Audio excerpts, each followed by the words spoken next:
My name is Ling Fang. I'm part of the business development team at SIP, where I'm actually in charge of the project called SEED, which is short for Social Entrepreneurship and Eco-Park Development. I've always been interested in the social service sector. I wanted to actually embark on a career that's meaningful, and I've been with SIP for 3.5 years now. My main portfolio is actually SEED. It's a social playground that is actually 16,000 square meters in Punggol, where we work with businesses to showcase innovative solutions to societal challenges. We also work with a lot of these startups and social entrepreneurs to test bed their ideas and develop it into a full-fledged business concept. I would think that the most significant thing would actually be developing this space from almost a bare-land basis to what it is today. Back when I first joined SIP about 3.5 years ago, there were only about 10 businesses on site. Today I'm actually happy to share that we have 29 businesses and community partners with us. So that's something that I'm actually most proud of during my journey at SIP. It will actually be working with entrepreneurs, social entrepreneurs specifically, hearing about their ideas and actually converting those ideas into a reality. It is not an easy task, right? It is quite challenging having to achieve both financial as well as social bottom line. By the end of it, oftentimes it's actually very worthwhile. SIP actually provides a team with a lot of resources and network to actually start up projects that we are interested in. The board of directors themselves, they're actually very experienced leaders in various industries.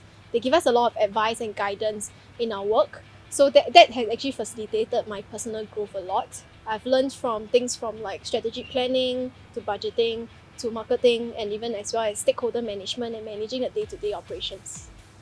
I've always seen SIP like an octopus.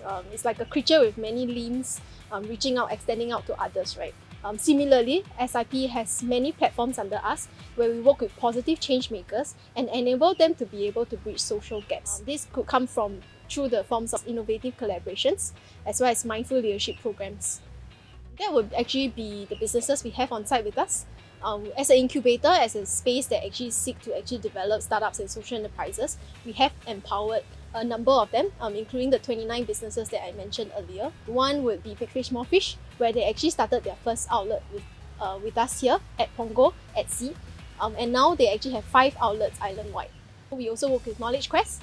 When I worked with the founders and I first met them last year itself, they had the idea of actually starting a space beyond the typical brick and mortar classroom where they can actually bring hands-on learning activities to children and youth. And I'm very happy to share that their space has also been set up as well. Yeah, that would be to actually adopt a hands-up instead of a hand-out approach. Traditionally, people always know the social service sector in a very charity model where they actually give time, resources, or even money, right, to people who need them.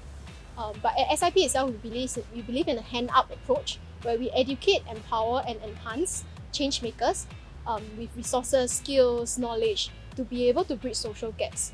Through that, we believe that by teaching a man how to fish, instead of just providing the fish itself, the impact will truly be sustainable.